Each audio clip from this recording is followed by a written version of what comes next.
Hello, ladies and gentlemen. This is Eddie Marker, spokesman and advocate of basic human rights for all people.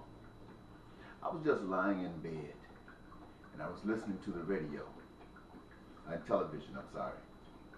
And the news were broadcasting about all of the American embassies throughout certain parts of the country, certain parts of the world, that are being rioted on or attacked, as it were, protesting. And it has to do with an implication of a movie suggesting something demoralizing to the Muslim faith. And I lay there and I watch this fighting and throwing bricks and attacking and bombing and burning and people killing. And I just wanted to get up out of that bed and say something. And I don't want to say anything to offend anybody, because I represent a God of love. And I just want to share a different view. Maybe it might help you.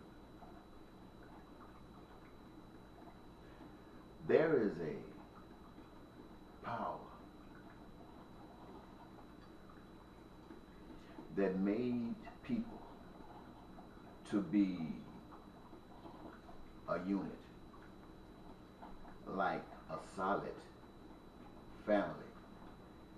And if you don't like the term family, just think of it as being the glue, the structure, the substance that is within the walls that holds the body together. In the individual body, we call it spirit. In the context of the world body, we call it spirit. Anyway, that's not happening. This God that I represent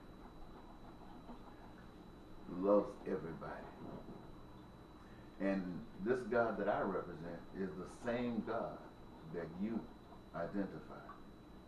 Whether you're Christian, whether you're Muslim, whether you're Chinese, whatever religions out of the many that you have, or anywhere in the world where you got a religion. That power of your religion, behind it, is the same individual power. It's the power of what we have identified as God, and what other terms we use for God in other parts of the languages of the world. But the reason that we see all these different reflections of God is not because God is different like that. God is not different like that. It is our perception of God. It is our prejudices and biases injected into our conjuring up our God.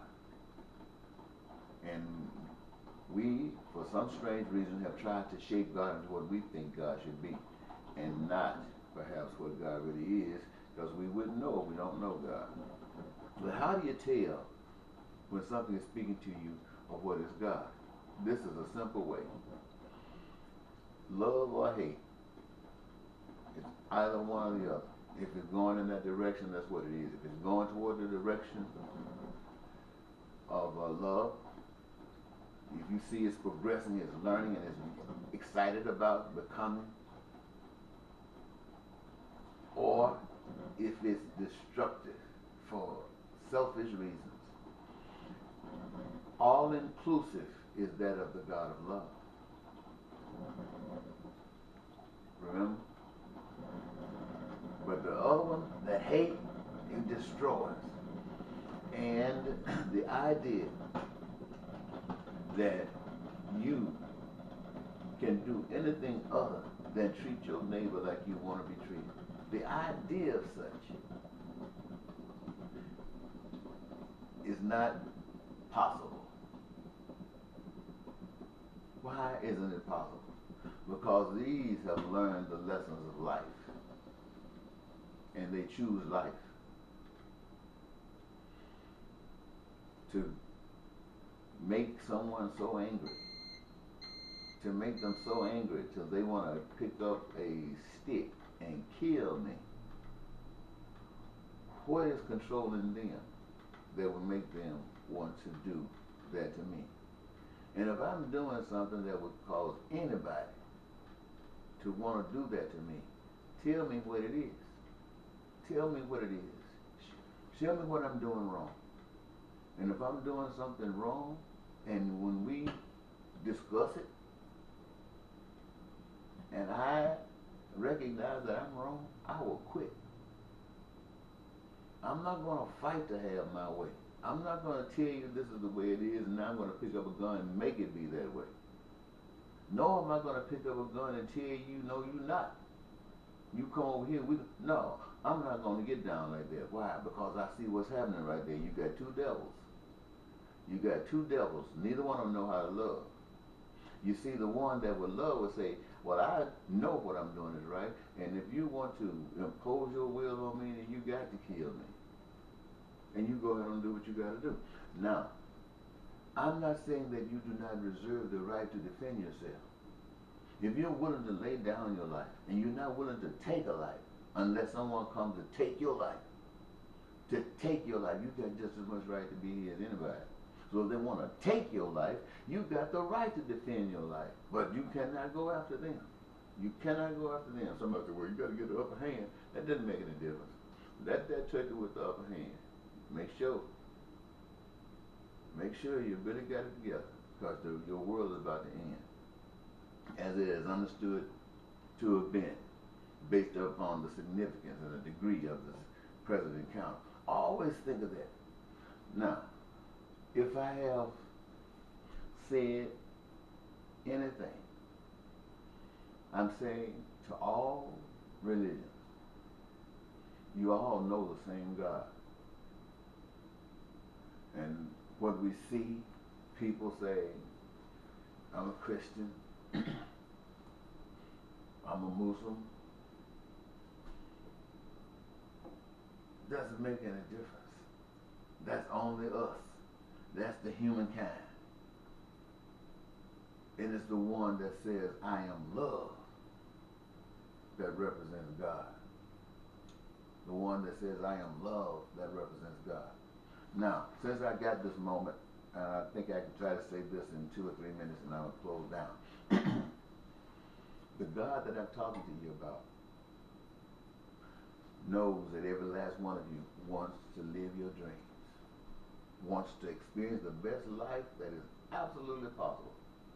The God that I talk to you about knows that, because that desire was implanted in each and every last one of you. And implanting that and achieving that requires that you be able to give something and receive something. It's giving and taking. You give something and receive something. You giving what you got, you're giving because what you have been given is the necessary ingredient that somebody else is missing. And so you have to do your thing. And as you do your thing, you got an empty spot, but as you come back there, somebody else got it. So you are receiving and giving, receiving and giving, receiving and giving. Everybody's giving. That's their joy, to be able to feed, to be able to be responsible, to have some purpose in life. And as you go through that, so glad about that, then as you be that other hand that comes back, all it's doing is picking up stuff that other folks have passed on to you because they want to do the same thing that you're doing. And everybody's dream is coming true. Look, I'm not going to explain that any different than that. But this is the thing about competing. Competing might have its place somewhere, but not in the social order of life. Those things that are common amongst each and every last one of us should be guaranteed to us by us. Not out here trying to compete to see who can get the best of it. What does that sound like? That sounds like you are a person who would have mansions and houses and billions of dollars in your enterprise, while someone else is over there barely making it. And you do nothing. Or if you do something, hand over some crumbs. Let me tell you something. When you have amassed this at the suffering of others, do you know what you're doing? No, you're being led. But let me give you some insight about what you If you like stuff, if you want to be special and happy and thrilled and satisfied, then take away that worry that you would have for amassing all of this while somebody else has nothing. Because you can imagine if you were over there, exactly what you'd be doing. Now you got to worry. You got all of this and they got nothing. So you always got a threat that you're going to be attacked. Take away that threat. Take away that threat. Make sure that whatever has worked for you works for them as well. Make sure that whatever has worked for you works for them as well. And if it won't work for the both of you, then change it. Change it to where it will work for both of you. Because both of you got the right to enjoy the best of life, and not at the expense of another, but because of the gift of one another. I think I've said enough for now.